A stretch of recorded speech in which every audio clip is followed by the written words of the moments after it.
everybody. You are tuned in Green Time, episode 130. I am your host, Tony, and producer for the day. We have, as always, Shaboy Manny out on the table, dude. What up, dude? Sup, dude? How are you? Michael over there on the couch. Michael what up? on the couch. Yeah, baby. Yeah. Let's fucking go. Huge episode for you guys today, dude.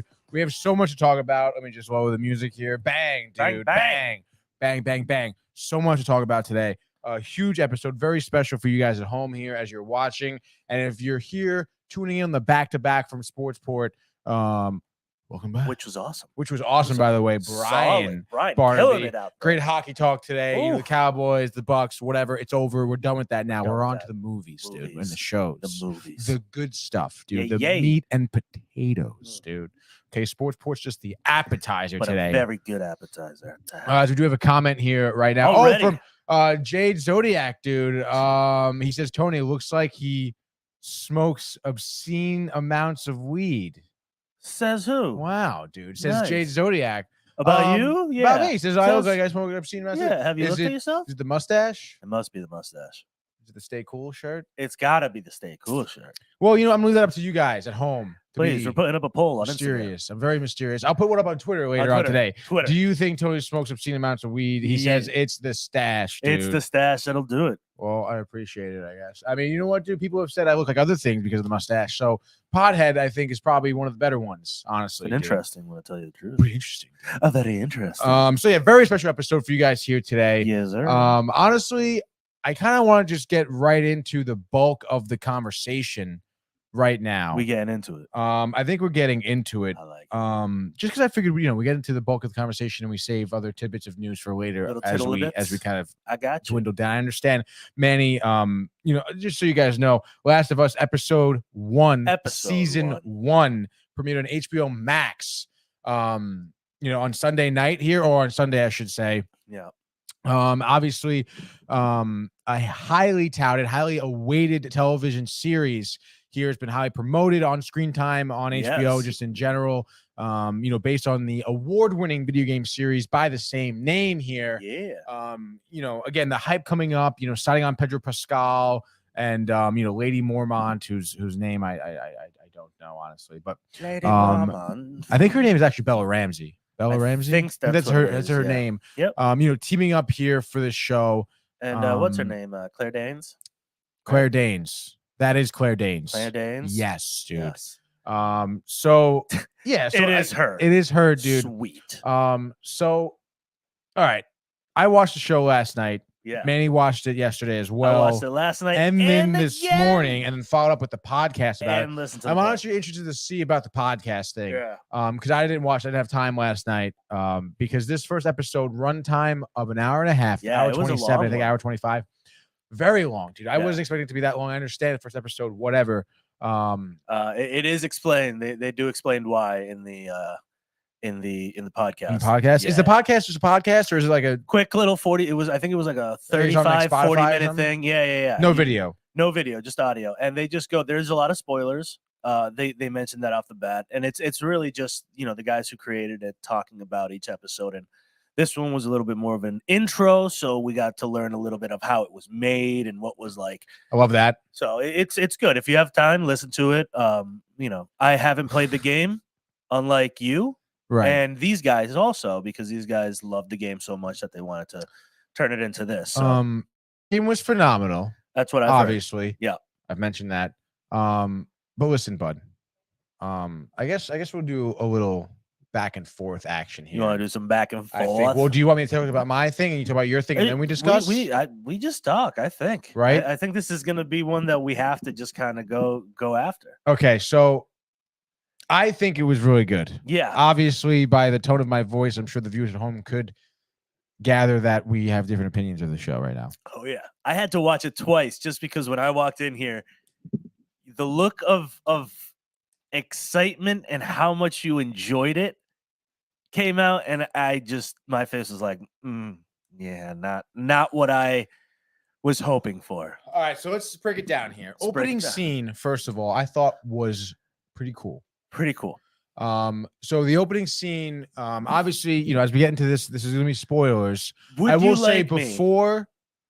Would you like me to throw in the knowledge from the podcast that I have learned from, because they talk about all of this. The production wise. Yeah, they talk about each scene. Yeah. You know, they talk about the reasons for this and reason for some foreshadowing stuff, like why certain things happened the way they did and blah blah blah. So I have that, you know, if I can remember what they said, but if I think of stuff, I might throw it in if you want me to. Okay, yeah, sure. So we'll take it from the opening scene. And again, the opening scene for me really did pull me in. Yeah. Because it did offer, again, as someone who played the video game, obviously I'm aware of the storyline and such. But it gave a little bit of a different aspect. You know, it was like 1968 or 64, whatever it was. Yeah. And there's these two scientists or doctors on TV. Yeah, like a talk show. And it's like a nice little 60s studio show. So it's like pretty cool. Carpet, brown, like, you know. The host is good. The like host is even, good, yeah. Even this guy's answering just like one answer or one word answers, and he's spinning it around. Yeah, well. the host is like, there's a back and forth. Clearly, these people have a rapport too as well. And the main scientist they're focusing on is actually Shaboy from the Mummy series. Shaboy. The brother. Whose name I forget, Donnie or Johnny or something. Funny dude. He's the goofball. But now he's older. And it's funny because he's like kind of sitting in his chair and he's all kind of relaxed, leg crossed over. The other scientist sitting there like this. Yeah. And he's talking about a viral, actually, like what could happen if a virus were to outbreak across the world or whatever, and how they can combat it. And that a virus outbreak is really one of the bigger, I guess, concerns. Yeah. And of course, the host is like, well, the other side just, well, you know, you don't seem like you're much concerned about it. He goes, no. And then he goes on to he goes deeper into fungus is what would be more lethal. You know, he's saying, oh, virus, like we like the human race has dealt with viruses before and we've come out fine. We might have lost a lot of people. Might have lost people, but we adapt, whatever, recover, whatever, go on with our lives. A fungus, though, would take over a person's or the host, right? There he's explaining how the fungus was to you know ant.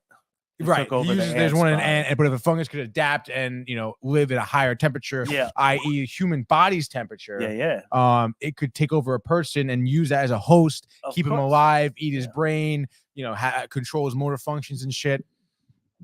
And I thought it was very well shot because to start off where it was a little bit more lackadaisical, of course, obviously you have one scientist talking about a virus pandemic, which is pretty prevalent, right? So that kind of gets you a little hooked. Well, they talk about that because what they wanted to make sure was that wasn't, you know, like a focus. Yeah, because it's like everyone's Nobody like, we've been in a pandemic. We just, you know, we just got out of one. So like, but when they turned it into the fungi, that's it kind of makes you think. Yeah, because then it's a whole different outlook. And I thought it was really cool because like all those shots in the beginning when they started talking were like wide shots, right? 3 shots of the two scientists and the host, wide shots of the crowd, of the studio, even like the ISOs were, you know, they were medium wide shots, you know, like waist up, whatever. And all of a sudden, when the scientist gets into like what a fungus could do, it's like fucking just tight cuts, you know, of the crowd people, of the host, of the scientist, and it just kind of really like literally pulled me in. They're building up that suspense. I think they did a really good job with that. And they needed to do that for you to be able to jump to what happened. You know, like it was a very short thing they talked about, and I believe when they were talking about it on the podcast, they were saying that they had another thing that they put there by itself, and when everyone watched it was just like boring. It was, and then they did this whole part, and it was just like, holy shit, this works so much better. And it brings, and like we said, it brings you into the show immediately. Right now. I thought it was really cool. And again, like for someone who has watched or played the video game, I should say, obviously I know what's happening, what's going to happen. So I thought for that even gave a little bit of a different aspect to me. And I thought that was also good for the viewer who hasn't played the game, because obviously based on that, you could imagine like, okay, so that's what's going to happen. That's what the outbreak's going to be. A fungus that takes over. So what exactly? Host, what they talk about is that leaves you in suspense the entire time that you go into the next part of this show and this story, which is him and his daughter. So 2003, right? You fast forward Time goes by, yeah. And this was another thing I understand. So your tweet about the show being slow, but again, I kind of liked how it set up the, like, you know, his relationship with his daughter. Yeah. Clearly, Pedro Pascal is, you know, Joel. He's the father, right? Yeah. To Sarah, I think her name was. Yeah, something like that. And again, you know, me playing the game, like, I know what's gonna happen here. But setting up that relationship where obviously he's like the hard worker, he's like some type of contractor guy, right? Yeah. And she wakes up, realizes like, oh, like, we're late. Goes to the dad's bedroom, the alarm's going off. He didn't wake up, woke him up. She goes downstairs. She makes the breakfast. It's his birthday. It's his birthday. He doesn't really care. She's trying to be nice about it. They talk about the fact that in the game, there's so much things that happen at the beginning of a video game. Like, you have to learn in a video game. You have to learn how to play the game. You have to learn what you're doing. You have to learn the controls. And that takes up a good chunk at the beginning. So what the movies were able to do is show you, it's like, all right, we know that this is what's happening. This is gonna happen. We know, but what's the backstory of learning about these two people, which is really cool the way they brought it up. And now that you have this thing that happened in the cold open, you're just kind of like waiting. And that's what they mentioned, is like, that's the suspense. I personally didn't feel that suspense as well. Really? It didn't get to me. I don't know if it was like, I don't know. It wasn't as an intense thing. Like, even the little things when she's in the neighbor's house, and the old lady, she's like turning, and then the lady does like this, like, yeah, dude.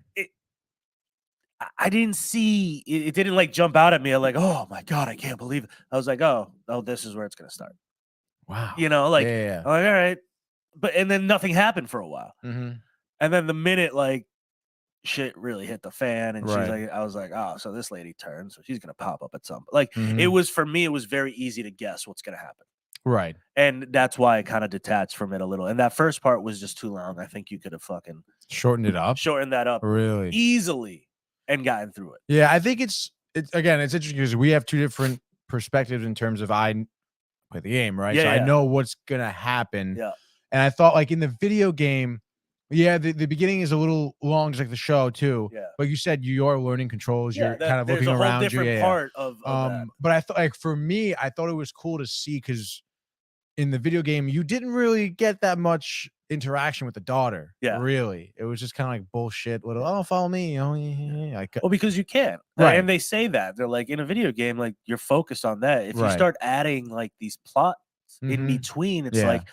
I can't focus on those two things. Right. But in a movie, that's what you have to focus on. I kind of liked it because I thought, like, it pulled me into the relationship between Joel and his daughter. Yeah. And I almost like forgot about the 1968 thing. Yeah. The interview.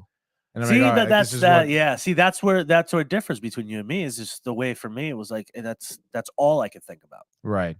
I was like, all right, when is it going to happen? And what does it have to do? Now, I will say this, at the end of that section of the show, when we see what happens, when the outbreak starts, when the outbreak starts, and when you see what happens to him and his daughter and everything, like, you feel like that part. I felt, I was like, oh shit, like, right, okay, cool, like, that was, and then we jump all of a sudden to 23 years later, or whatever it is. But again, like, until you get to the end of the first episode, you realize a little bit more of the importance of that, which, again, it's a lot of foreshadowing. Again, it's the first episode. I get it. You have to, like, set up. For people that haven't played the game, like me, you have to set stuff up, but it was still a little too slow for me. Still at that point. That's crazy. Yeah. Well, I don't know. I thought, is that like your only issue? Like, no, it's, the plot line is the same to me as a lot of stuff. Oh, this guy is on a task to bring the one thing that could save this whole thing, and I didn't find any distinction from any other zombie or like story like this. That was my problem. Right. You know, you're in this area that's like, pretty much you have to be a criminal. You have to fucking find your way around. You got to get the spare parts. You have to deal with people. You know, Claire Danes is, the first time you see her, she's beat the fuck up. Yeah, like, and all this shit happens, and you're like, oh, and then of course, hard fucking head of the Fireflies, you know, she shows up, and I'm gonna be really hard, but then with her, I'm gonna be really soft and tell her what the problem is and like how she's the most special thing. I don't know. It doesn't look like zombies from what I saw. You know what I mean? From the things are coming out of their mouth and shit. So it seems like, you know, the girl has something that could either cure it or do. Again, I don't know because I haven't played the game, but that's, to me, there wasn't enough to like change my mind. Oh, she like get me really excited. I'm like, oh, this girl might have the cure, and he's got to get her to this spot because he needs to get to see her brother, his brother, you know, like all this crap. And then there's a relationship between the woman, the head of the Fireflies, and Joel apparently, convinced his brother to fucking Tommy. Like all this shit. And you're like, I've seen this before. You know what I mean? I've seen this in like the dystopian like times. I've seen this in different sci-fi things. I've seen different zombie things, and it's always the same thing. So I haven't. This episode hadn't shown me anything different. Interesting. Is I guess what I'm trying to say. Yeah, I don't know. I mean, I feel like the one biggest thing that I think is a difference between like the Last of Us zombies and any other real zombie is the fact of how threatening they are. You know, like those zombies are quick. They're strong. Like they're which ones? Hard to kill. The zombies, the first guys we've seen. Yeah, but again, they're kind of dumb. They kind of weren't though, right? You shot him in the head, right? And he swung and shot him in the head. Yeah, but it's not like the, you know, Night of the Living Dead zombie where they're just like. Well, yeah, but we've changed the way the zombies are. I mean, what's the even the Army walkers of the Dead? in Walking Dead though? Like even in the Walking Dead, like those. But then you go to are, Army of the Dead, and it's a whole brand new. You already saw the new rise of a zombie population, not just and the mutation, the evolution. And again, a fungal type thing that could have happened, and that's what, you know, we saw it in Resident Evil. There's fucking like 7 of them. Very you know what I mean? And most of the time it's that story. It's like, oh, we got to get to the one place where there aren't any zombies. Oh, we get there. Fuck, it's not Utopia. It's not what we want. It's like, all right, so now like what this dude has to go to what was it, Oregon, Wisconsin, or no Wyoming. He has to get to Wyoming for his cell tower to see his brother there, right? Or try to find his brother there. Try to find his brother there. And then in the middle of this he has to stop at the fucking, you gotta go to the dock or the city and the drop bus off depot, this kid. The girl. You know, so like all of a sudden I'm like, and then of course you have this Firefly lady going like, don't worry, like my people will, you know, it's like in my head I'm like, oh, she said that with so much confidence that I know that there's gonna be a problem, like the minute they get there they're gonna be like, oh yeah, give me the girl, like, you know, like it's all stuff that I can already see happening. And if it happens, I'm gonna be really disappointed that I wasted my time watching it, you know. So I don't know. It's just it didn't do it for me on the first episode. I will watch the second one to see what happens. Wow, that's a shame. Yeah, I thought, like, again, I mean, obviously it's so different for me. It's very interesting, honestly, because I thought I wouldn't be as enthralled because I know the story. I know what's gonna happen, and I would also imagine though, like just like what they did with Game of Thrones, like, you know, the first like couple seasons, like you're following the books, but then you go off on a huge tangent. I would imagine that's what they're gonna do, because let me tell you, like this first episode was like following the first few parts of the game, like to a T. Basically. And they also said the reason it's so long, they had to mix like 2 episodes into one pretty much, because it was kind of like they needed all of these pieces, because they said that you weren't gonna see Ellie that early. They were gonna try to keep it later, but then they realized like you can't start this and then Ellie the dynamic wouldn't have made sense unless you had both of them meet together that early and see them start interacting, because they interact in that in the room when they first get there, you know, and he goes to bed. When he wakes up, she's asking a lot of questions and you know, and they talk about it, like she acts really scared after that, but then she still ribs him after being like, oh, you know, you snore when you talk when you sleep or some shit like that. Like they talk about that, which is interesting. but I don't know. It's a very like they thought about it very deeply in the sense of they wanted to please the gamer and the person that didn't know about it. So I can see why you like it so much. Yeah, and I'm honestly really glad that they did put that into one episode. Yeah, because I feel like if there was a whole episode of us not really seeing Ellie, I would have been kind of like, come on. Yeah, and then at the end, all of a sudden, you see him, and you're like, oh, well, that's the cliffhanger to the next episode, which is fine, Right. but like you don't get that. You leave this episode feeling a little bit more, especially at the end. At the end, all of a sudden, you feel kind of. But then this is the other thing that threw me off. Are we doing spoilers? Yeah. Oh, we're doing Fully. spoilers. Yeah. Definitely. This whole thing happens where you at the beginning of the episode when you meet I forget what his name. What's his name in the Joel? Joel. You meet Joel. He's actually dealing stuff to one of the guards. The guards. Yeah. Right. So you see him at the beginning, and he's like, you're short, blah blah blah, and he's like, all right, and then he tells him, don't go out at night. Right. In the next few nights because it's going to be bad. Like they're going to be, accidents can happen, and they're going to be blah blah blah. So you get through this whole section, and you forget completely about this character, and he pops up again when they're trying to escape. And this fucking guy is just like, fuck this, I'm done. I'm taking you guys in, I'm checking everything. And they're on their knees, fucking the girl stabs him in the leg, and then he fucking they do this scene, the flashback scene, and they talk about this in the fucking podcast in the sense of like it's not your normal flashback scene because they say like the flashback scene is kind of like cheesy. It's like a kind of a way out. A lot of people don't like it, but they call it more of like it's a reality. You need to see that to be able to understand how he attacks this guy. Oh yeah. But it's not like just unwarranted violence. Exactly, but it cut me off. It took him completely out of the story. I was like, yeah, I kind of knew, like, yeah, he's an angry person. He's a different person now. He's much more violent and apparent. And the way they say is like, hey, he also looked like he had done it again. It looked like it was like this thing. Like he had done it before. Yeah, you know what I mean? Like, and you realize that in his acting, but like when you see him look at his hand and it's all bloody, and I just guess maybe the cut for me was weird. The way that she looks, because she's looking again, and these guys when they're talking in this, they're bringing up so many things in the sense of like Ellie looks at this and she's kind of like smiling, she's kind of into it when her dad earlier killed the woman that was turned, and then her daughter, even though it was a fucking zombie or a mutant, whatever, like, she was losing her mind. Oh my god, I can't believe you killed him, blah blah blah. And you see those two completely different, reactions to him killing.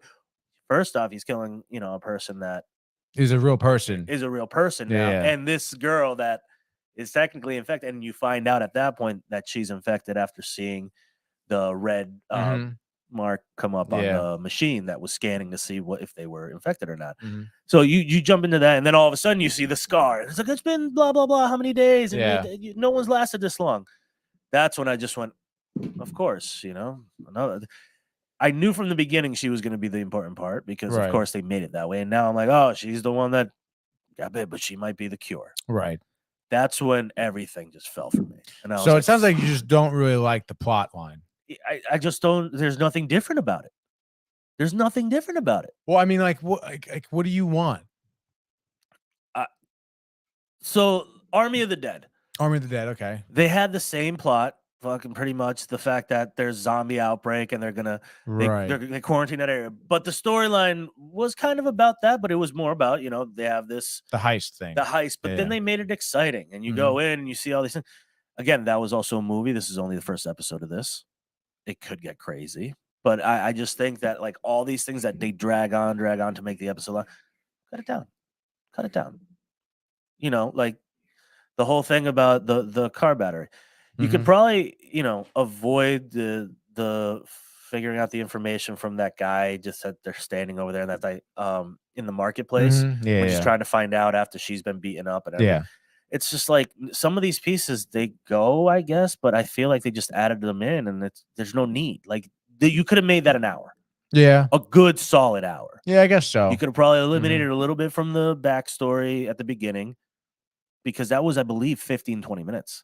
When I posted that that tweet last night. Yeah, and yeah. I was just like 15, and I don't 20 even think I was still out of that timeline when I tweeted that. So I was just like, all right, I'm like waiting. I'm like, what is this girl? What's happening with this girl? I get it. Like, she's really nice to her dad. She's showing him that she loves him. She's paying. The jokes are there. It's like, oh, you know, who paid for this? Like, oh, I kind of stole it from your. Right, You know, yeah. I could have stole 60, but I only took 20. You know, like, I don't know. There could have been no better, I guess. Wow. But I can't say much because the storyline has already been made. That storyline was in the video game. So if it makes sense to the video game, then yeah, that makes sense. Yeah. But to me, as a standalone, looking at it without knowing the game, it's like every other zombie.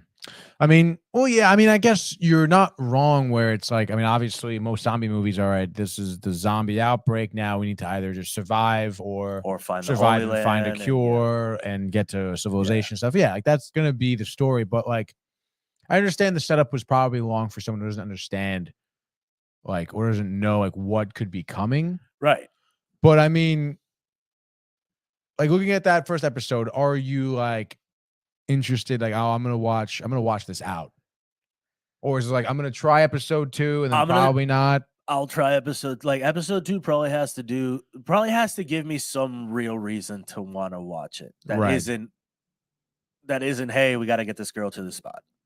Like there has to be other things, right? You know what I mean? And if there is, awesome. I'm stoked because then it'll get interesting. But then if it's the journey, and then like every episode is gonna be like, what do they encounter on this one thing? Because again, you know, when he has that conversation with the radio guy, it's like there's this out there. There's more things. Yeah. And then at the end, you know, when you're seeing that big reveal of the fucking vast land, and you see that little figure at the bottom, just at the top of one of the buildings, just like, and you realize like, oh, it might not just be like these little zombies. They might be evolving into things that we haven't seen yet. Oh yeah, you know, because we really didn't see anything. We only saw those like runners. You know, when they're getting trampled by when they jump in the car and they're just driving around. It didn't. You know how like in a zombie movie or in a zombie thing, like they would run through people. And like it felt like every time he would try to slow down and go back and slow down and go back, it just looked like he was afraid to hit actors. Right. Instead of, I am in desperate need of getting out of here, I'm running people over type thing. Yeah. That threw me off completely when I was watching it. Completely. That's so weird. Well, wouldn't you think like Tommy driving, obviously, well, one, they don't know what's going on really. Right. So, and then on top of that, like, I mean, obviously he was trying to avoid the actual people. Yeah, but you know? But in the same time, but in the same sense, his daughter's like, hey, why don't we try to? He's like, no, someone else will pick him up. Yeah. You know, like he's like, no, I'm not dealing with these people. I'm not in charge of them. Like, fuck them. Yeah. And then he's like, oh no, but I can't do it. I'm running for my life. I'm stuck here. You know what? Like the energy and the fucking like, no, you know, it's good. It's like it didn't match what I was seeing happening. Interesting. And I think that's what happened a lot with me throughout the whole thing. It's like all this energy and all this, like the music's all like dark and stuff, and then nothing ever goes on. Like even like you don't get it's not a startling thing. So like I got startled once. Which time? When him and Claire Danes were going underground to and they see the fucking thing. The crusted fucking No, I saw and then it was like a flashlight thing though. Yeah. It was like whoa, no. And then it went to black, and then he comes out of the corner. It's like, oh, she's like, oh, it wasn't here last time. You think it got turned and it came down here? Oh, no, maybe what turned him was down here. Sounds like you just hated this whole thing, man. I'm sorry, dude. I can't believe it, honestly. I thought, and I tried. I'm telling you, when you said you liked it so much, I genuinely, I sat down out there. I was like, let me watch it one more time because I might have just not paid attention. It could be this amazing thing, and I just need to pay attention. Right. The more I paid attention, the more I got thrown off from it. I don't know. I thought like, because like for the whole Joel and Tommy thing driving, you know, it seemed like there was like some conflict because like Tommy was the one who did want to stop. Yeah. Right. And Joel's like, no, like we're not fucking stopping. Like it seemed like Joel was more of the one who was like, this, like, we have to survive. We have to get out of here. Even That's what I Tommy was mean. like, I don't want to go off road. Like, why are we going off road? Like, Yeah. what are we gonna do? We're gonna go north. Why would we go north? And Tommy, well, it's the only fucking way we can go, Tommy. Like, we gotta go now. It's leave now. Yeah. Go. Right. And I thought, the music was really good too. The music again was a huge part for me. They did talk about the music on the podcast. In the video game. The music was a huge part for me too. And I thought they played a lot of 80s music. Yeah. And I also thought it did a good job in creating suspense, honestly. Some of like the whatever, you know, when it gets like kind of that. And the nice, like, little slow, like, kind of guitar stuff. Again, staying very true to the game. And I thought it did create, I mean, it brought me back again. Maybe it's probably different for me because I played the game, but it brought me back to me being in my fucking bedroom in the pitch black playing this game, sweating. Yeah. Because I'm fucking scared baby, of what's of like what's happening to me next. Like, my palms are sweating under control. I'm just like, knees weak, mom's spaghetti. Renee got it. It's cool. Damn it. I thought Pedro Pascal was like a great actor in it too. I thought his daughter was a good actress too. I thought Bella Ramsey is pretty solid. Staying true to what, like, Ellie is. The creator said that she did a really good job with showing how this character can be a real pain in the ass. She's also scared out of her mind. Like, she really does show that, like, range of emotions throughout the whole thing.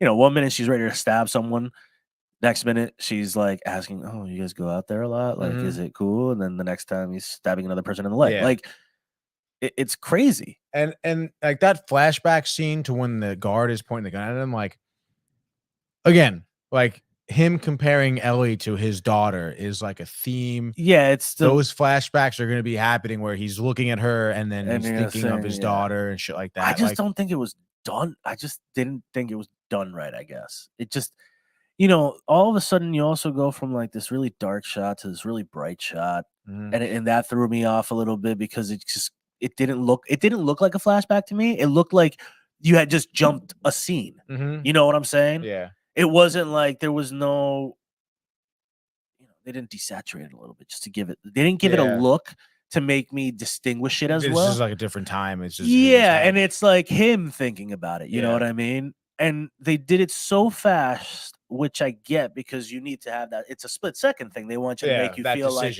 he just saw it. And then when they talked about it, it was like immediately after you don't see the rage. Right. You know, you see regret. You see kind of like this kind of calm, and then all of a sudden pure rage comes out of, and then he starts beating on him. And even the beating, I don't know, just didn't look great to me. I would have liked to seen his face get punched in. Like, I was waiting for that. I could do that, bloody face, or I could have maybe gotten like a full straight on, like the eyes, if I could get him like just looking at him. Like, you know what I mean? Like, I needed something else to really show the intensity of it. Yeah, because, I could agree with that. Boom, boom, and it's because we're so fucking desensitized to that shit. So we see a dude just punching him. We don't hear too many sound effects of it. We don't see too much of it. It's just a boom, boom, boom. That's why it wasn't that as funny as he looks and it's all blood. Like, it wasn't that aggressive to me because it looked like that. And I don't know. I think there's also enough timelines or enough storylines, I should say, to keep people interested. I mean, because you know, when you think about it, it's obviously him getting like, what's the deal with Tommy? Like, where's Tommy? Exactly. That storyline. The new spot where they have to take the girl. What's the girl? Yeah. What are the Fireflies also? Are they good? Exactly. Because it seems like they're not good. Yeah. You know? Yeah. So I don't know. I think it's set up for to kind of show a great series here. I'm super pumped for it. Yeah. And, again, I'm gonna give it a shot. Yeah. Next Sunday they're doing it weekly. So next Sunday for next week, hopefully we'll have it ready to talk about. Yeah. And hopefully it changes my mind because I want to give it a chance. Right. I want to give it a chance. Yeah, you should, dude. Give it twice today. Twice for this episode. Yeah, you should watch it a third time. I don't want to. You should really, dude. I don't.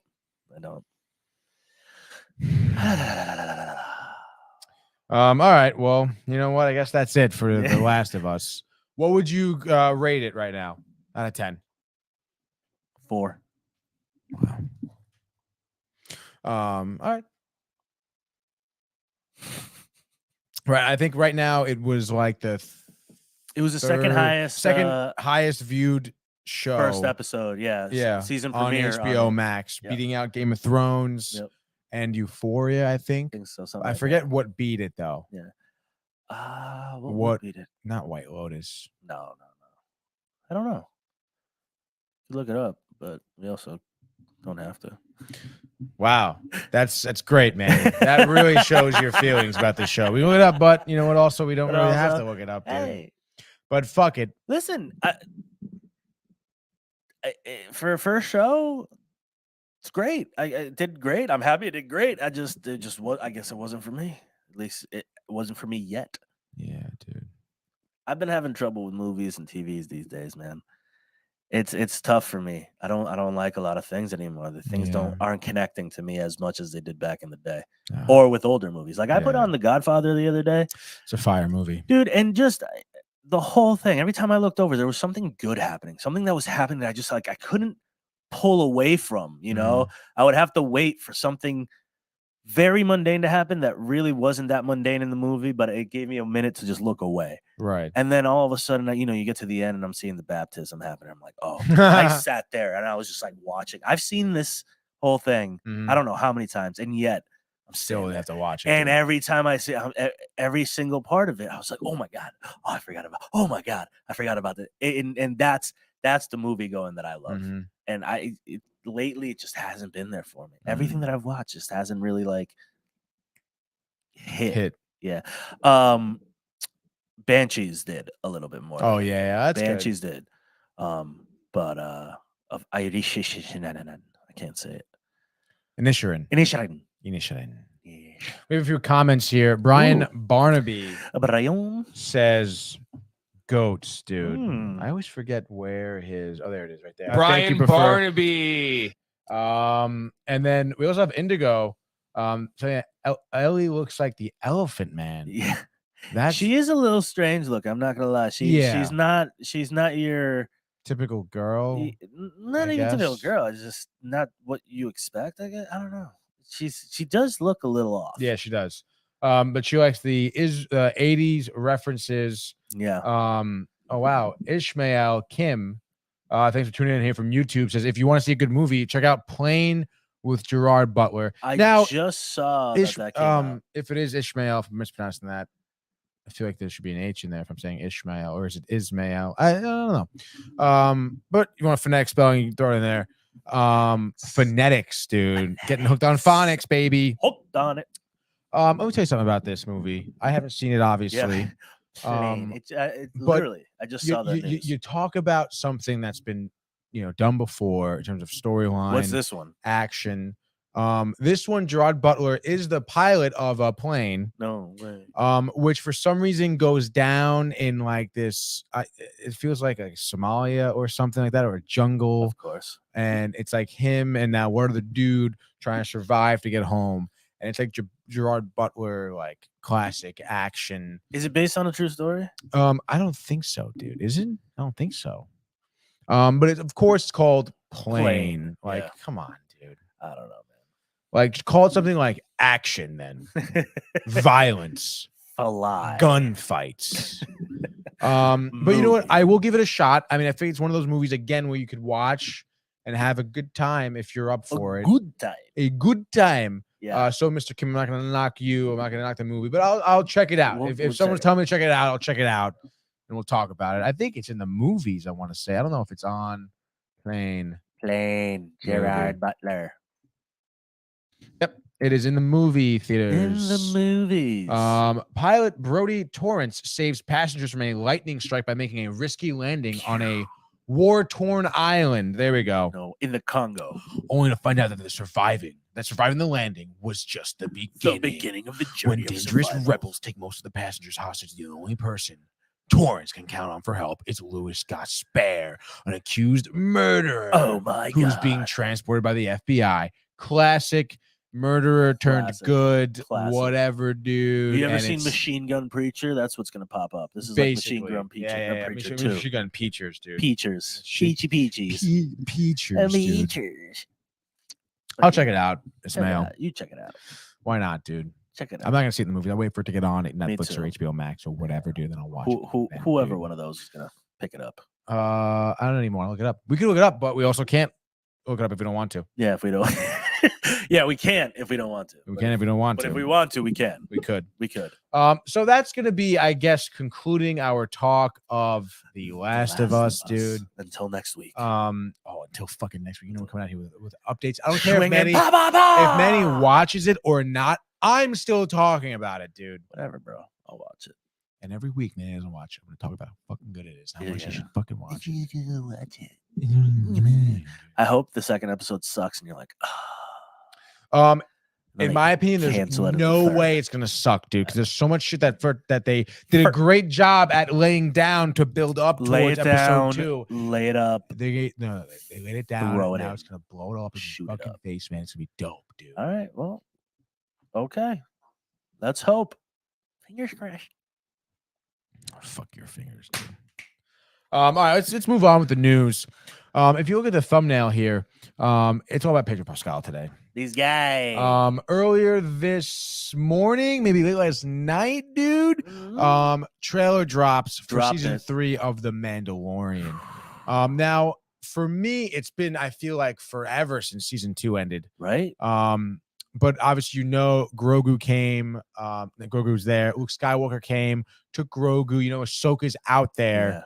Yeah. Grogu chose though. So I think it's a pretty interesting season 3. We're gonna come up with a lot more people. I think Christopher Lloyd's in it, casted as some type of role. What? Yeah. Why did I? Yeah, I just heard about unnamed that. role. No dude. way, Christopher Lloyd. Christopher Lloyd, dude. Get it, boy. So I think it'd be pretty interesting to, I guess, kind of see what Christopher Lloyd plays. I imagine it's not maybe a big role, probably something small, episode or 2, whatever, dude. Not really a recurring character, but season 3, highly awaited. At this point, because in the meantime of the off season of Mando, what do we have? You had the Book of Boba Fett, you had the Obi-Wan series, Andor. All these series come out for Star Wars, and people were like, "Wow, Mandalorian, what happened? What happened to him? Yeah. Where is he?" All of a sudden, bang! They hit you. The tease came out a couple months ago, and they were like, "Just to keep you in, dude." Yeah, remember who we are. And now they're hitting you hard with the trailer. Here's the back. So let's. I haven't seen it yet. Manny hasn't seen it. I'm super pumped about it. So let's get in here. Get it in. And what did you just say, dude? I said The Mandalorian 3. Get it in. March 1st, I think, comes out, by the way. March 1st. Faced. Our people are scattered like stars in the galaxy. Missed his voice. What are we? What do we stand for?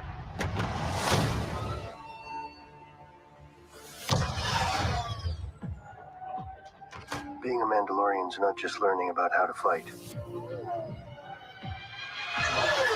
You also have to know how to navigate the galaxy. That way, you'll never be lost.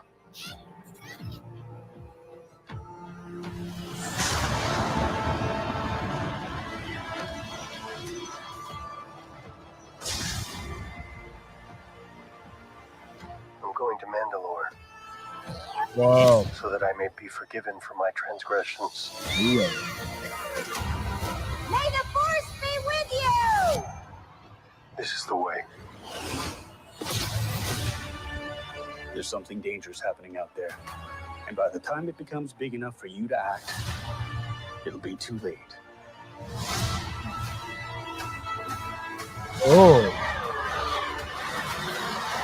Hang on, kid.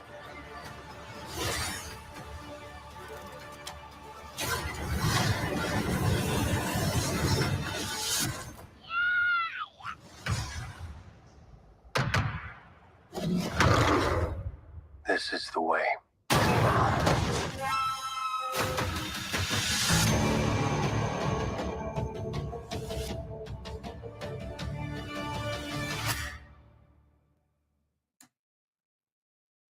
Like, greatest thing they ever did was introduce Grogu.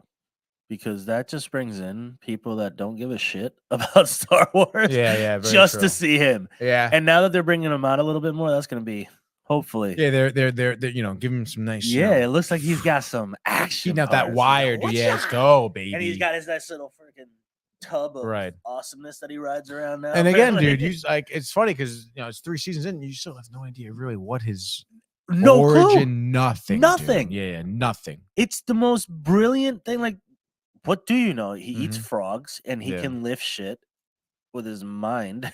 I can't believe Pedro Pascal, honestly, dude. Why not? Tell me, why not? Well, I'm saying just like his career, the skyrocketed. pivot, dude, and the skyrocket. I mean, Game of Thrones, Narcos, obviously Mandalorian, now The Last of Us, dude, absolutely awesome. Yeah, I'm so happy for him, dude. Yeah, listen, just because I didn't like This Is Us as much, No, yeah, you're a piece doesn't of mean shit. that I didn't like him in general. I think he's a great actor, and I love him in this. Literally, it's funny. You hear the voice, and you're like, "Yeah, we're back, baby." Didn't miss a step. No, I'm hell ready. no, dude. I'm stoked. Yeah, dude. It's gonna be a fun one to watch. Yeah.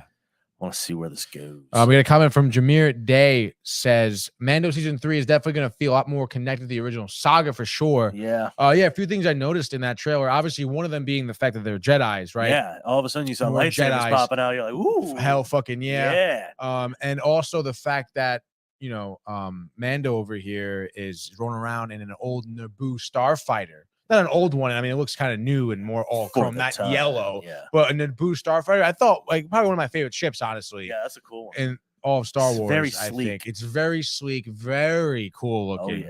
yeah. Looks like it could maneuver fucking Stingray through the space, dude. So I'm super pumped to see him fly around in that thing, get some fights and such, dude. Because we haven't really seen that ship since episode 1, Yeah.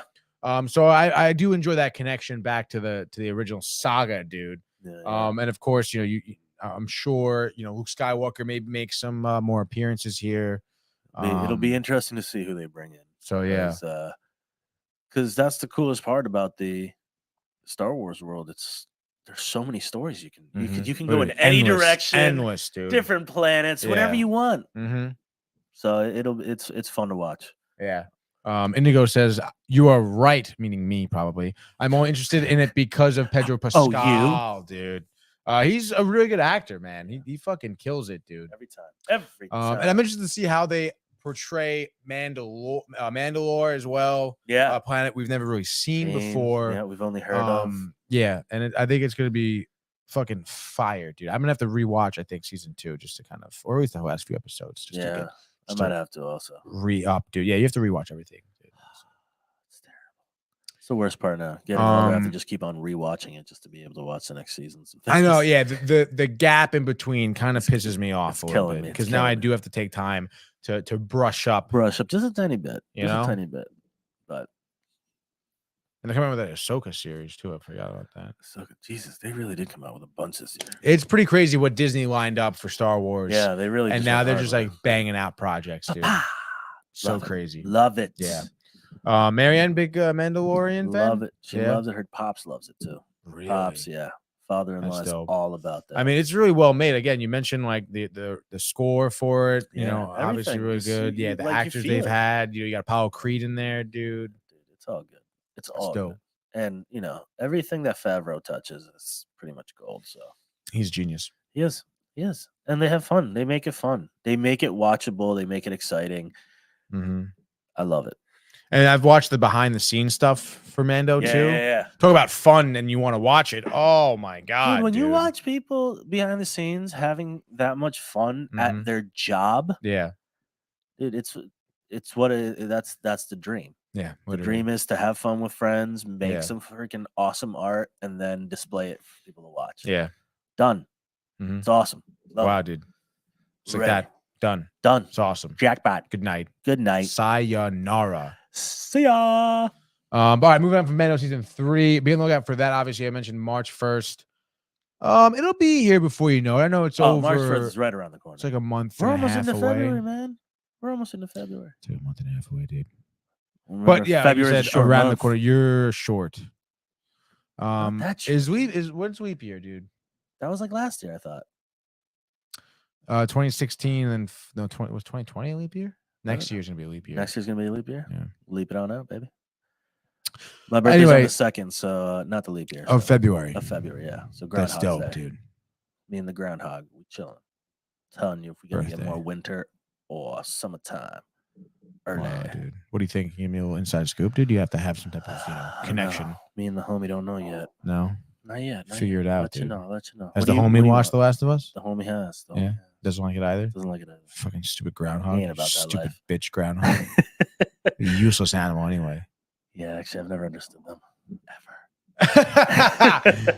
All do we right, got? move on to our next thing. Oh, well, this is Manny's big debut here. My debut. The Hatchet Wielding Hitchhiker. Now, I'm gonna share a photo actually. Yeah. If you guys don't know who this is, because again, I didn't really realize who it was. yeah. Until I Google searched, right? So let's share this tab here instead. Look at that guy. Dude, it is this guy. Yeah. This is the Hatchet Hitchhiker killer. Yep.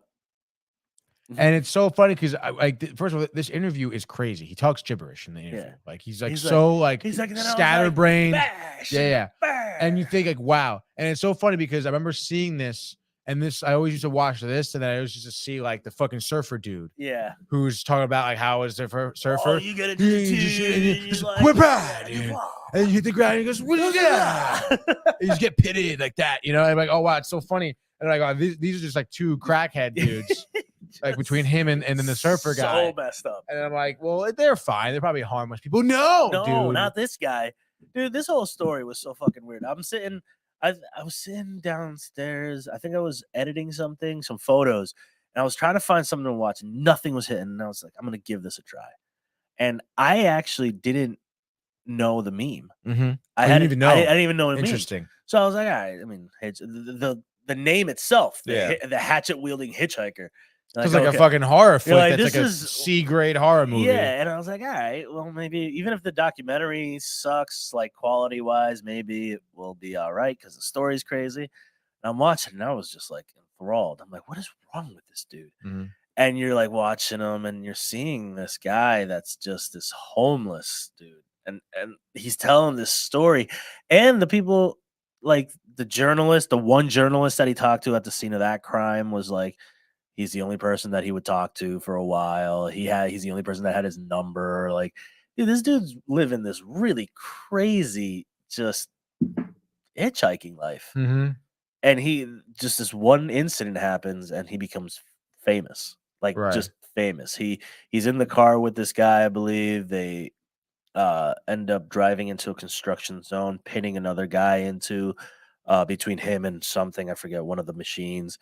Then the guy gets out, and then he starts like pummeling on a woman or something like that. I think it was, or like had her in a chokehold. And this dude just comes out looking hatchet and just starts wailing at him until he falls out. And then the cops come and everything. And he becomes famous because of this interview of him explaining the fact that he just murdered a human being almost with a hatchet. But you love him because the dude's just like, and I believe he started off the thing with like, oh, you know, I hope everyone like is happy, or I forget what he said. And you know, the first half of this movie, you're like, this guy's crazy. It's a little off, right? And you're kind of like waiting for the ball to drop, and goes on Jimmy Fallon or on Jimmy Kimmel. Jimmy Kimmel pisses on Jimmy Kimmel's sign.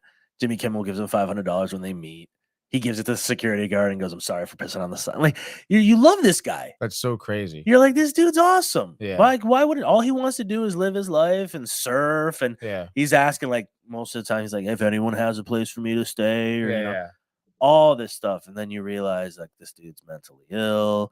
You know, you start seeing, they start bringing. Actually, I was surprised towards the end when you start seeing some of his family pop up. Really? I was like, oh my God, they found the family. Family, yeah. Like, this whole time, this dude's like, I have no family, you know, I got nothing, you know. And all of a sudden, they're talking to his mom, they're talking to like his best friend, they're talking to like his cousin and shit. And you're like, what happened to this dude? Yeah. You know, and then, you know, you get into the rest of the storyline, and there's other things that happen that pop up, you know, at the Jimmy Kimmel show. He gets, because he's still like, they're trying to find this kid. He's still a witness to this guy crashing, paralyzing this guy, putting this woman in a chokehold. Like, they have to get him to, like, I believe it was upstate California for these, you know, hearings and everything. Like testify. Yeah, like the warrant was out for his arrest. They found out because of social media that he was going to be on the Jimmy Kimmel show, and they got him from there. So, like, nice. It's a crazy story, and it's just goes to show you, like, that story is just insane. Real life. Yeah. Real life is messed up. Like, I don't even know how to explain like you have to watch this thing. Did you said you watched it? No, I have No, not. you haven't watched it? No. You gotta. It's just so weird. It's just so weird. And it's not like your typical like Documentary? no, but like your typical story. Right. You know. Well, yeah. You That's know, for sure. Yeah. because it's so mysterious because you Mhm. don't know, and they do a good job of not telling you a lot until you get towards the end, and all the like these reveal left and right, and you're like, Right. holy shit. How did like you just go, how did people miss some of this stuff? Mm-hmm. And you know, they talk about that too. It's just the allure of like this human being. He was so nice, but no one knew the crazy part of him. Right. And then no one asked, like, why the hell do you have a hatchet? Yeah. Like you just fucking rocking around with a hatchet? Mm-hmm. Dude, it's insane. It's insane. Where is he now, this dude? I think he's jailed. He's in jail? Yeah. That's crazy. Yeah. Well, there was this whole part, like he gave himself up pretty much. He was telling stories while he was. So the thing was too, he was like he had different personality. Like he would one day he'd be really calm, and next he'd be like fucking straight up going crazy. Couldn't stop moving. Then one time they saw him, he was just drunk out of his mind, just like bomb beyond belief. The next time he's peaceful and just. He was a very strange person, a very mentally ill person, and fame popped up all of a sudden, and he's like against big business and the government. Everyone's fucking. He's not homeless. He's always at home. Like he's trying to be nice to every homeless person. Tries to help them out. And you fall in love with that character or that personality of him, and then you realize like. Homie's fucked. Yeah. Like mentally just messed up, and he's done some really fucked up things. And things have been done to him. Again. Right. No, of course. But it's just Did he get interviewed? Is he in the documentary? He's in the documentary.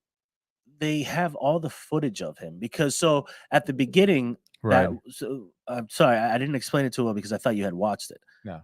When he does the crash happens and he hits the guy with the thing, he was just hitchhiking through, and I just fell completely off track.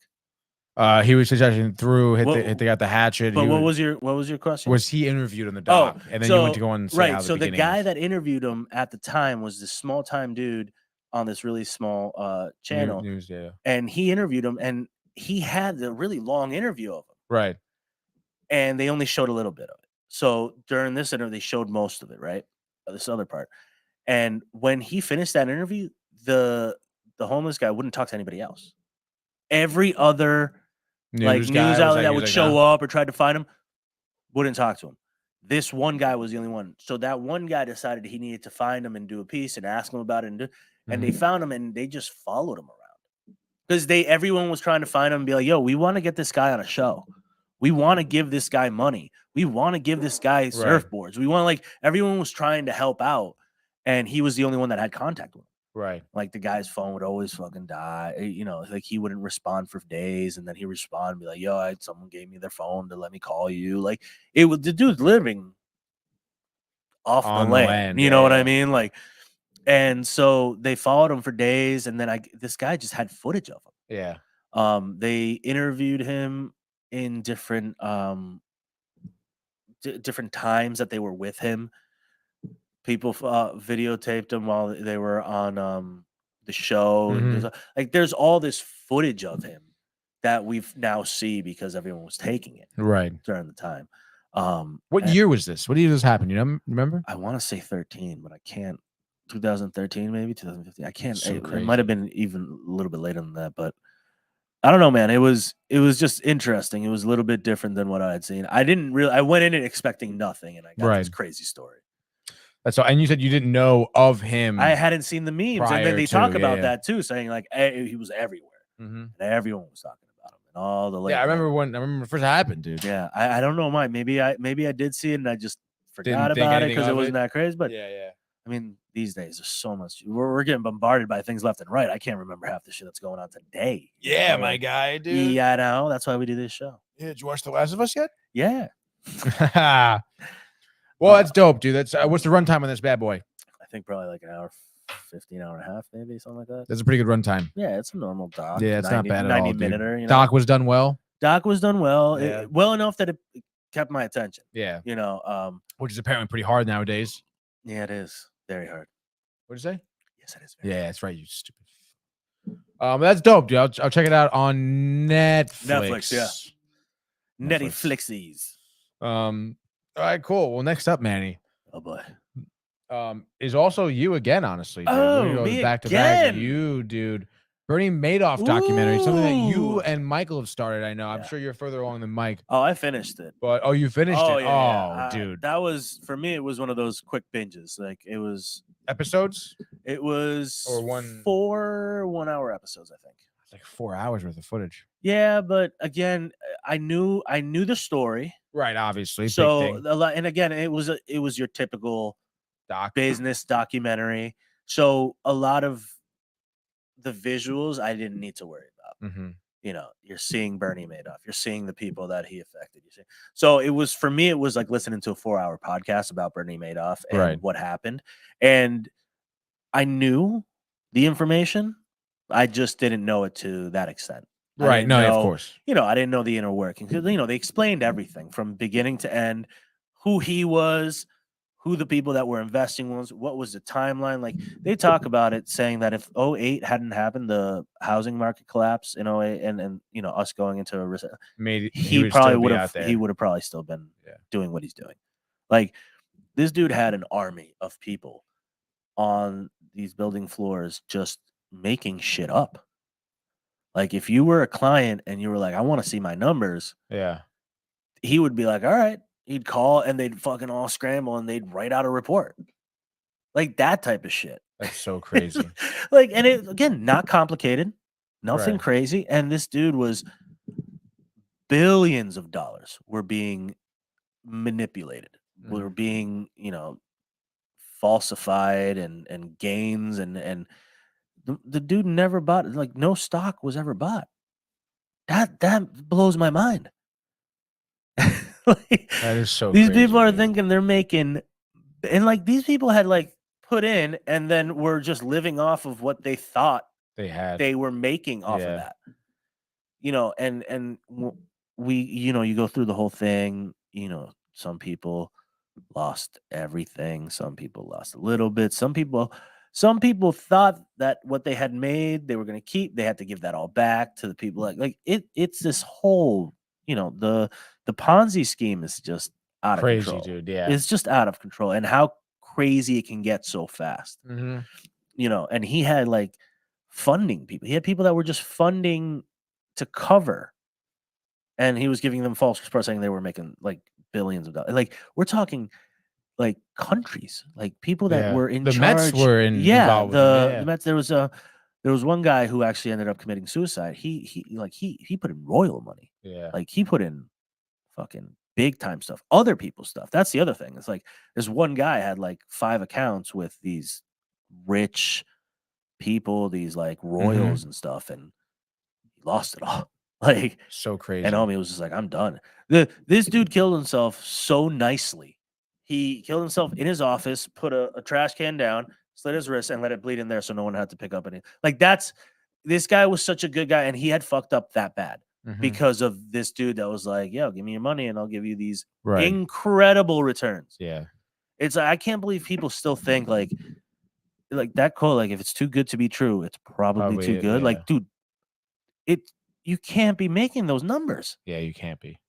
You just can't. And, you know, back in the day, it was a little bit easier to hide it.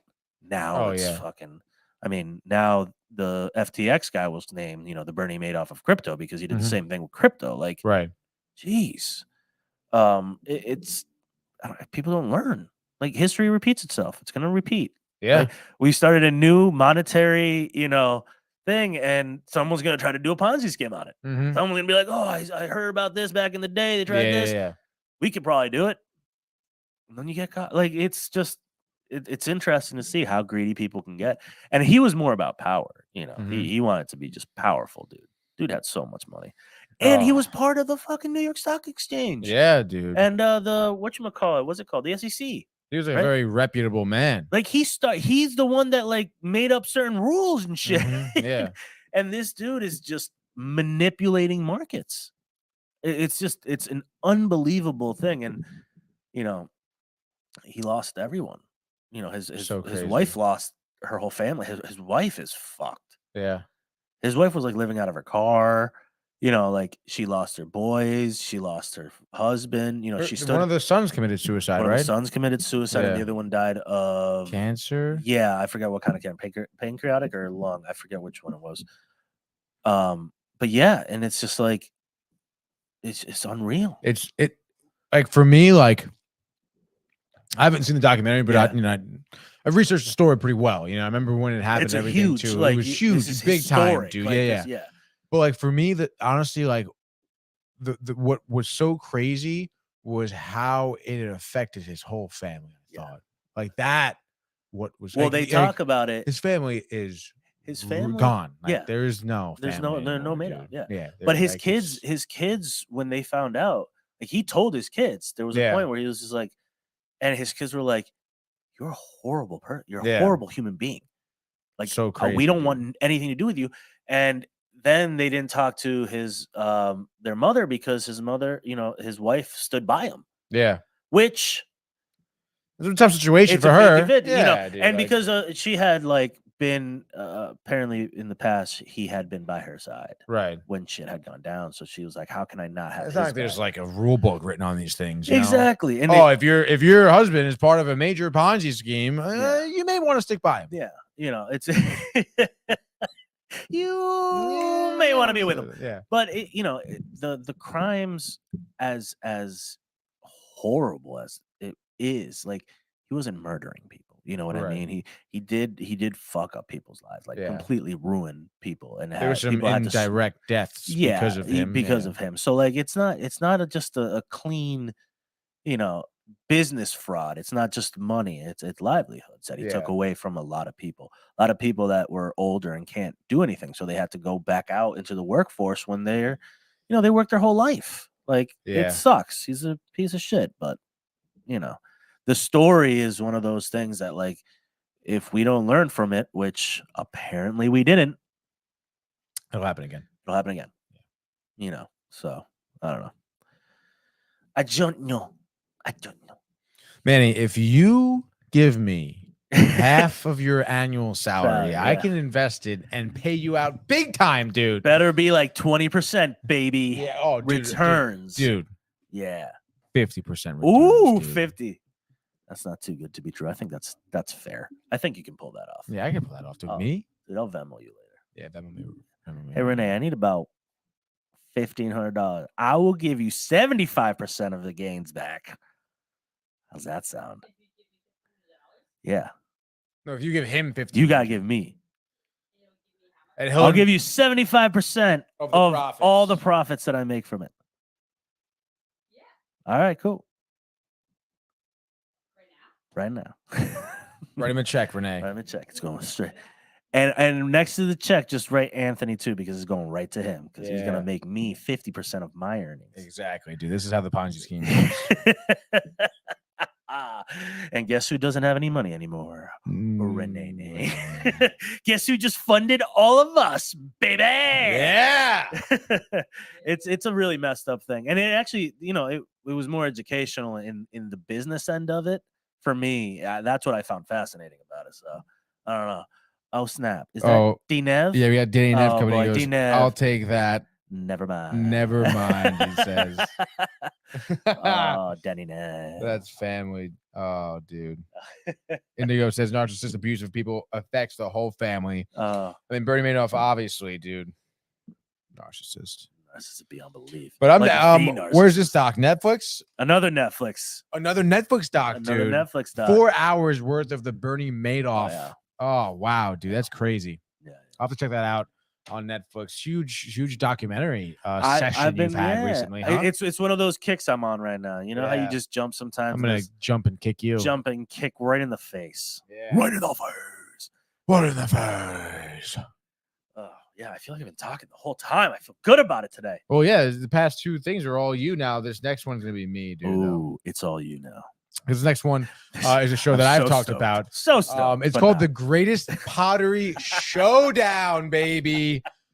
This is a show on HBO Max, which is like, it's funny. You talk about kicks, you know. I want to say the past like I don't know, since the fall, really. Yeah. I've been on like these food show kicks, like Hulu, Iron Chef America. This is all right Binge that right up shit, Danny dude. Nev's alley. I've even watched, I think it's Iron Chef Brazil or Argentina. Get out of here. And it's like, dude, it's fucking subtitled and shit. And I have to read. And I'm still watching. look it, at dude. you. Educated I'm, like, man. Dude, Iron Chef for me, Yeah. it is shot so cool to me because it's shot like a fucking football game.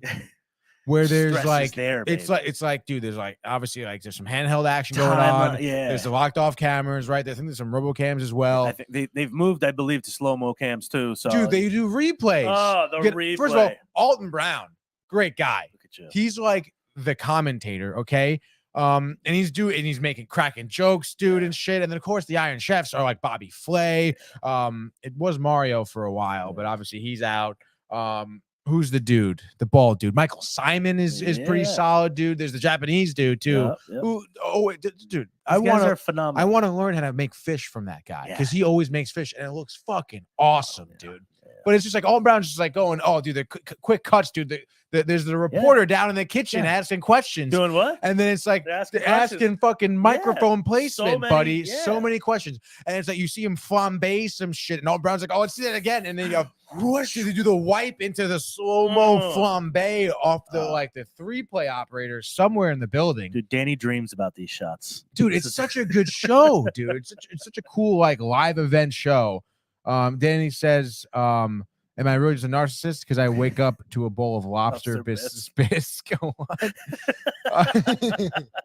Great British Bake Off. Great British Bake Off. I've seen that too. That one's pretty good, dude. The way you explain this one is very relatable to Great British Bake Off. Yeah. The English people, you know. So back to like again, I've been on this food kick and now I'm like looking for a show like that. And for me, honestly, it's kind of funny because Mike took me to Hands-On Pottery last Mother's Day a while ago, right? Nice. And I was really excited because I thought that you were gonna we were gonna make some pottery, dude. Some cool whatever shit. that machine is called. I forget what it's called. Yeah, whatever, dude. Twisty. Yeah. But it's really just they make it. They have it pre-made already, and you pick one out and then you just paint it. So I was kind of disappointed. But ever since then, I've always been interested in pottery because like I want to fucking do this somewhere. You want that ghost moment with your girly, right? Basically, and then she's wrapped around me and it's like, and then you're just like, So anyway, so where was I? Great Pottery. So now I stumble upon this show. My girlfriend HBO? actually just puts it on HBO Max because we had just watched. We watched White Lotus. We finished the first season. Finished the first couple episodes of the second season, and we were like, "All right, we want to put on something kind of mindless, whatever, dude." Greatest Pottery Showdown. And I gotta show you this guy. I mean, no disrespect to this man, okay? Yes, but, that man. Like, you gotta look at the way. What did I say? Greatest Pottery Showdown, or the Great Pottery Showdown. Great Pottery Show. Okay, so this is the guy. Oh boy. This is one of the judges, right?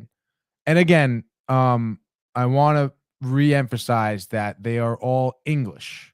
So they have English accents. This is the guy, right? Or they're just English.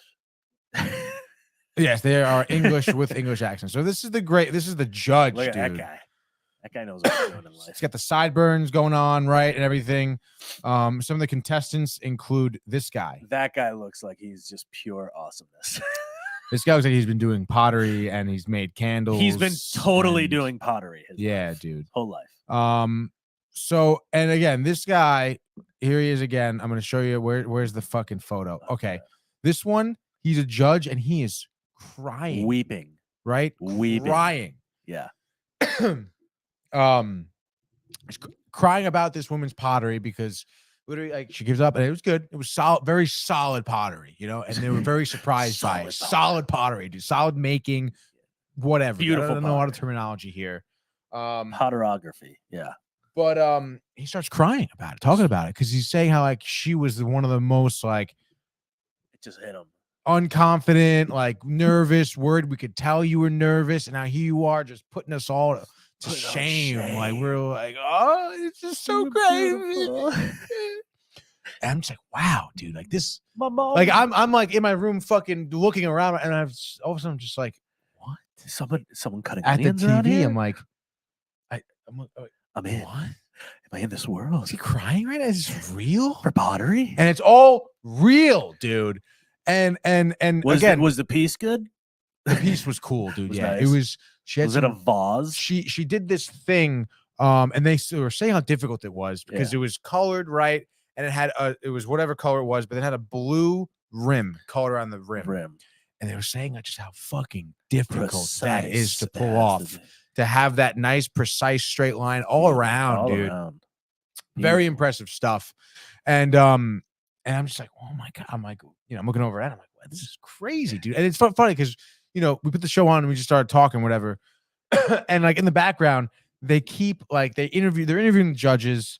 And I thought it was a documentary or something at first. And they just kept talking about how like pottery making is like sex. And it was just kept having like they were even asked, like, is making pottery better than sex?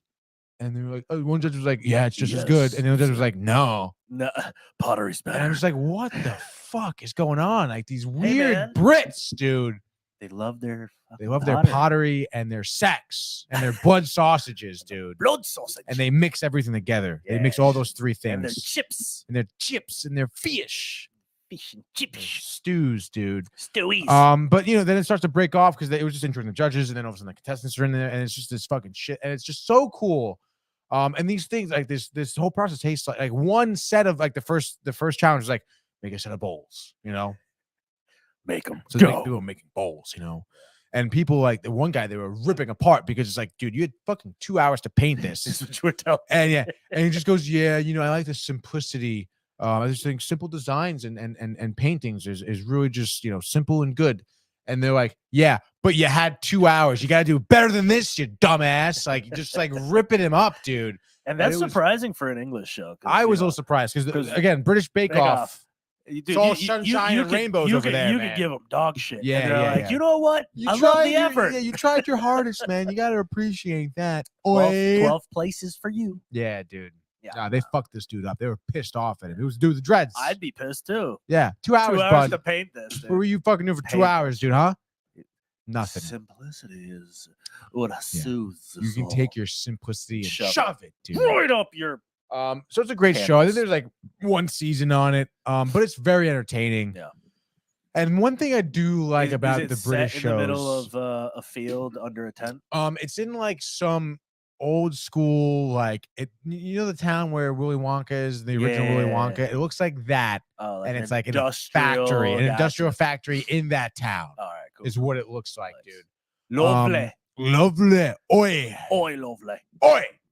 And I will say the one thing I do appreciate with this show, which I kind of really hate like American game shows for, is I feel like every American game show, every contestant has some fucking sob story. Yeah. And I'm sorry. I mean, obviously, it's tough stories sometimes people go through, whether it's death in the family or like a car accident, whatever they're struggling. Got them. But they like American like contestant shows, whatever, harp on this storyline. Okay. And it's all about like, oh, well, like, what you're like, I remember being a kid and recognizing it during like Deal or No Deal. Yeah. And Howie Mandel would be like, your father is looking down upon you. Like, what do you think he would say right now to you before you pick this next case? And I'm like, Howie, shut the fuck up, dude. Pick the case. Let me see if it's the million. Exactly. And let's move on. Yeah. I don't need the story. I heard the story once. I understand. You know what Pops is going to say? Sad, dude. Make the money. Yeah. Get the money. Yeah. Get the money. My grandpa used to say, hey, don't fuck this up. Don't fuck it up. No, dude. Yeah. Pick the right box. Yeah. And it's like, dude, and again, I understand, like, he wants the scene. He's donating the money to the Alzheimer's Association because the grandfather died of Alzheimer's. Great, dude. That's all the good stuff. Leave it at that, man. But I will say the Pottery show, they don't really do that. No. But they do interview the families, which is cool. They have like little tidbits from the family saying, oh, this is what they were like. Oh, my little Johnny was 11 years old and he had a little pottery thing. That's awesome, dude. Little backstory. Leave it at that, dude. Dude, it was like the mom and the brother, and the mom was like, Yeah, I gotta say, of all the times I've seen it, he does really struggle with bowls. Oh, Like yeah. his bowls are not his strong suit. He doesn't get. I don't know the how much bowliness confidence of he it. has in the bowls, man. And I'm like, wow, this mom is like fucking like ridiculing her son right now about the bowls. He's not a deep enough. No bowl. confidence in the bowl segment here. No walls on the bowls. Yeah. I don't understand what's going on. I don't know. They're pretty uneven, dude. I've seen them break before. Wobbly. So I say it's a great show if you're just looking for something, dude. But that's it. Greatest pottery show. I literally sent my wife a photo of it, and she goes, "Ooh, yeah, dude." So she's stoked. I feel like she's gonna start watching it. Dude, you should buy one of those pottery wheels. I probably shouldn't. I don't want that. No, I don't know. That's you think too Marion messy. would do No, that? If you gotta put it in a room, dude. She makes clay stuff. She has at school. She has a whole.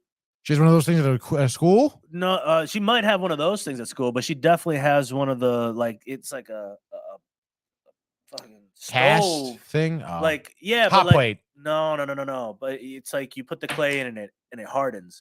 A It's mold. Like, no, it's got a special name. It's like Cold. Fold. hold, Scold. dole, Told. Get out. Bold. Right, you're done. Hold. Stop it. Mold. No, we did mold. Mold. Damn it, dude. Fuck. Yeah, you're done. Over. Game over. Well, anyway, if Marianne does have this pottery wheel thing, I'm assuming that's you what want it's called. You want me to bring it in? Well, we can go there. Ooh, right? Probably not. We couldn't go there. It's a school. So. Yeah, but what kind of teacher? Well, maybe like, after. Yeah, maybe, teacher. Maybe. I'm not saying during allowed, class, but I don't want to know. go during class with the fucking Well, kids. don't Fuck do the that, kids, man. Jeez, yeah. We'll get it. We'll recreate Ghost. I think we really should. That'd be a great scene. Oh, it would look beautiful. Fondue. Fondue. What? I've always wanted to go to like a fondue restaurant. Bro, I went to one. It's funny that Indigo brought this up, honestly, because I would love to go to fondue. We got to go to the melting pot, dude. What the fuck is that? It's a fondue joint. Is it in Fairfield? No, I think there's one in Westport, maybe Darien, something like that. But it's literally you sit down and you can do whatever cheeses you want, whatever fucking meats. And then at the end you get the dessert one, which is like fudge and you put pieces of cake or pieces of fucking fruits in there. My God. Oh, dude. Stick my dick in there. Might be a little hot, homie. Yeah, I don't think I'm gonna do that, dude. Oh, sorry, I missed this by Day Nev here. He said, "Watch Chef's Table. Yeah, save that money and go to Blue Hill at Stone Barns, upstate New York." So Danny Nev knows all of. So Danny Nev works in reality. So he's working on a bunch of these shows. So no, I'm sorry. Take a step back there. You said Danny Nev works in reality. Yeah. Reality TV. That's No. We say reality. That's how we say it. I'm not in reality, dude. Well, then you ain't in reality, huh? I'm not in reality. I don't work in reality. I work in an alternate reality. And so he knows all, like, he would meet all the chefs and stuff. So he knows all the places to go, all like sick, the right, dude. All the good restaurants to go to. And every time he tells me, he goes to them all the time. He goes, dude, it was so good. It's like it's better than like this place. I fucking love food so much. It's the best. I can't wait to make a PB&J after this. I'm ready to eat. Going to lunch. Yeah, you fucking go. Watch Chef's Table, the show. Yeah, is that what John? It's not right because he has that show Favreau where he cooks something and sits down. And it's based off of the movie. Chef. Yeah. And it's like I watched the first episode and it was like him and like Robert Downey Jr. and Chris Evans, the Avengers basically. Yeah. He cooks something and they're all eating. And it's awesome. Chef's Table is like it's fucking food porn art. Like it's awesome the way that they shoot things and they do. It's a very like. It's very elegant documentary on foods, right? And they do so many different things. I loved watching that series. That's cool. Yeah, I like Chef's Table in Fairfield. Chef's Table in Fairfield's pretty decent. I've only been there once actually. It was okay. Really? It was just okay. I went there with for lunch with someone, I think, and I think I got breakfast and it was. I have to go there like once every 3 months for it to be like that for that meal to be like okay because a lot of it isn't. I don't like I don't like food that gets made and then gets warmed up. You know what I'm saying? Like, I don't like a sandwich that's like already made and then you're like, oh, I'll warm it up for you. Why would you want a pre-made sandwich ever? No, that's why you go to Village Bagels, dude. Hell yeah. Village Bagels yesterday was so fucking good. My girls good, there, oh, they make the best. Oh, dude. Village Bagels, Fairfield. I love you, girls. You're the best. And then on the way out here, quick update on Jeremy Renner. Are you aware what happened to him? Jeremy Renner, yeah, dude. He's back home now, though. Back home now. It seems to be pretty healthy. He posted a video. He's been on social media about it too. Seems to be pretty lighthearted about it too. But like I said, he's back home, which was looking really scary. Dude, that's you know what? It was a what was the actor from Star Trek that passed away on that freak accident? Car ran him over or pinned him up against the he was the Russian guy or Ukrainian, maybe it was. You know, in Star Trek, the guy that has the who has the oh my god, the Klingon? No, he has that accent. Spock. He's like, no, Captain. No, giving her all she's got. No, it's the Scottish dude. No, the Scottish dude is what's it? Simon Pegg, right? You talking about the movie? Yeah. This is the movie? Yeah, the movie. Oh, I don't know. There's one of the actors in that movie was killed when his car, like there was a freak accident. The 09 film. Yeah. No, keep on going. Not Leonard Nimoy, obviously. No. Not John Cho. Not Eric Bana. Not Chris Hemsworth. He was in that movie. Anton Yelich. Yeah, him. Pavel Chekhov. Yeah. I do remember this guy passing away, actually. So he at his driveway, freak accident, like the e-brake kind of like broke and it pinned him up against it crushed him pretty much, pinned him up against his fence. And he died. So sad, yeah. Like it's as freak of an accident as a fucking snowmobile. Yeah. But I feel that from what I heard, he was trying to stop it, right? Yeah. Yeah. And then you mean Jeremy Renner? Jeremy Renner. He was pulled over on the side of the road in that snowmobile thing. Yeah. Snow plow thing, whatever you want to call and then it. It's like he was on, you get out and you're on the tracks of it because that's where it is, you know? And he was helping to pull some lady out of the snow. And I think he was standing on the tracks hooking it up. And all of a sudden the emergency system, failed and started moving. And, it was like a treadmill basically. And it pulled him under. That's messed up.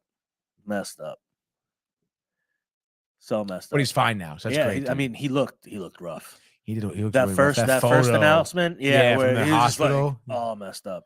But I'm happy he's good. Hawkeye, baby. Hawkeye. I saw a TikTok that killed me. Really? Killed me. I wish it actually did, man. It was wow. That's very aggressive of you. No, I'm kidding, dude. Whatever, I would feel terrible. I don't know what I would do without. I don't know what I would do without you, dude. You would do the show with Mike and Jay. I probably would go get a pottery wheel or something. And think about. And I would mold a bowl just for you, just Manny. for me. Yeah, and I'd place it at your grave. Here is a bowl that I've created for you. Here's a bowl I've created for you. A bowl. Enjoy dinner, Manny. Enjoy. Have a great dinner, Manny. Have a great dinner, Manny. I can't wait to fucking make a set of bowls and put shit in the bowls. I'm excited. We're gonna videotape this. I really want to do the pottery.